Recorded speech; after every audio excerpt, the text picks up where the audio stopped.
I think we all want to live a life that really means something, right? A life that not only feels good for us, but actually does some good for the world around us.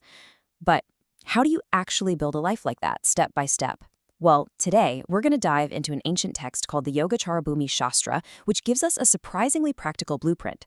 This isn't about abstract philosophy, it's a concrete plan for building a life of positive impact. All right, so here's our game plan.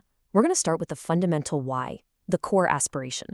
Then we'll get into the what, the 8 specific qualities that make someone truly effective. After that, we'll look at the how, the exact methods for actually growing them. And finally, we'll see how it all comes together in this beautiful perfection of merit and wisdom. Okay, so first things first, it all kicks off with the aspiration.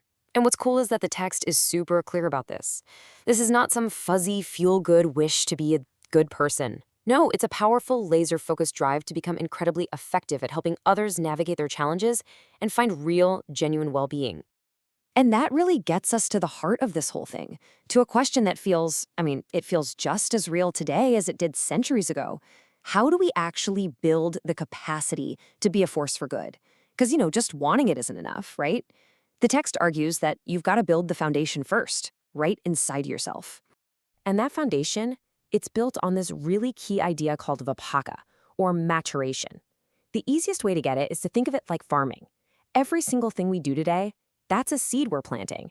And over time, those seeds ripen, they mature, and they literally become the conditions of our life.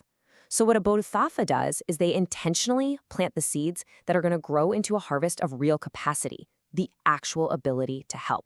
Okay, and this is where the blueprint gets super practical. We're not talking about chasing some vague pie-in-the-sky goal. Instead, the text gives us 8, count 'em, 8 specific, perfected qualities that become the foundation. They're basically the toolkit for a life of effective compassion. All right, here they are. These are the 8 pillars.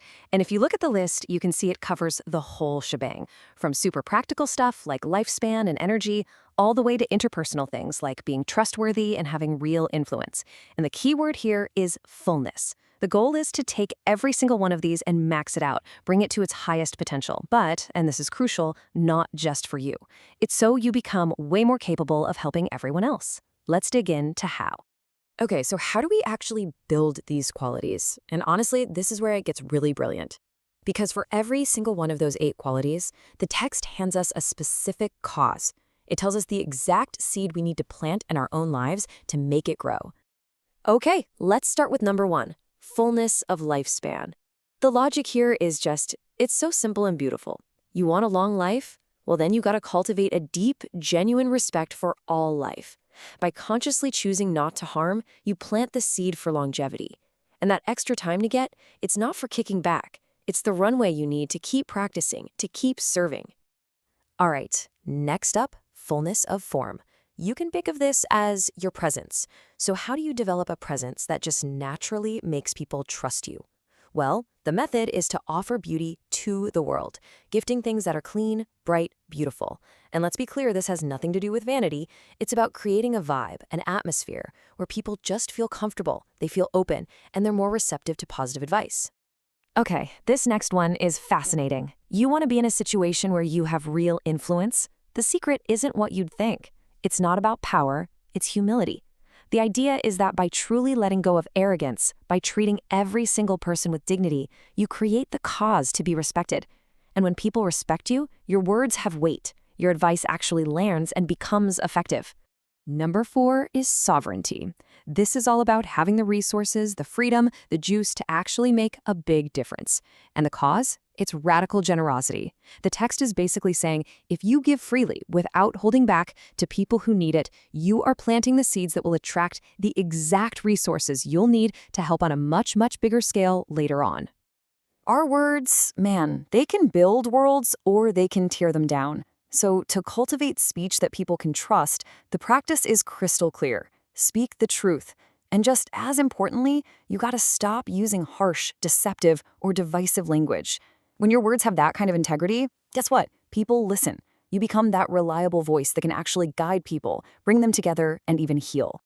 True influence isn't something you can just manufacture. It grows from real commitment. So how do you get that great influence? The method is to make serious vows, serious commitments, to developing your own virtues, and also to show real reverence for your teachers and for wisdom traditions. It's that consistency, that dedication, that builds a reputation for being wise and competent.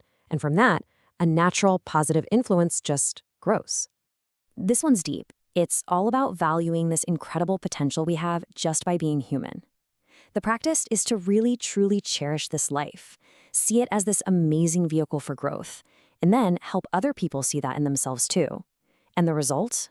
You get a body and a mind that are totally fit for purpose, a capable vessel, ready to accomplish some really great things. And last but not least, number 8, great vigor. Ever wonder how some people have that boundless, tireless energy to just keep going? Well, here's the secret according to the text. Give your energy away. You actively help other people with their work. You give them food, you support them, and by doing that, you're actually cultivating your own deep, deep well of resilience and energy. It's like your capacity to do good becomes literally limitless. Okay, so this is a really crucial point. We need to shift our perspective for a second. What we've been talking about, this is not self-help just for the sake of self-improvement. In this blueprint, every single bit of personal growth is aimed at something bigger. It's designed to directly level up our ability to benefit the world. Your inner work and your outer impact are two sides of the very same coin. And this just lays it all out perfectly, doesn't it? You can just trace the line, plant the seed of the cause on the left, grow the quality in the middle, and you harvest the fruit on the right, which is a real, tangible power to help.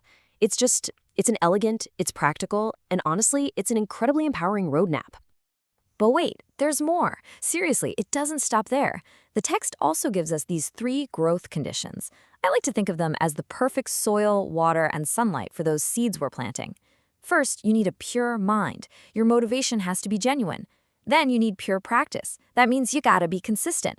And finally, you need a pure field, which means a stable life where these amazing qualities can actually grow to their full potential. All right, so let's zoom out and put all these pieces together. We've seen the nuts and bolts, the how, but where is this whole blueprint actually taking us? What's the end game? This chart really helps us see how it all stacks up. So think about it like this. All those 8 qualities we've been working on, that's what the text calls our merit. It's basically our capacity, our power to do good in the world. But here's the kicker. Merit by itself isn't enough. It needs to be built on a solid foundation of wisdom.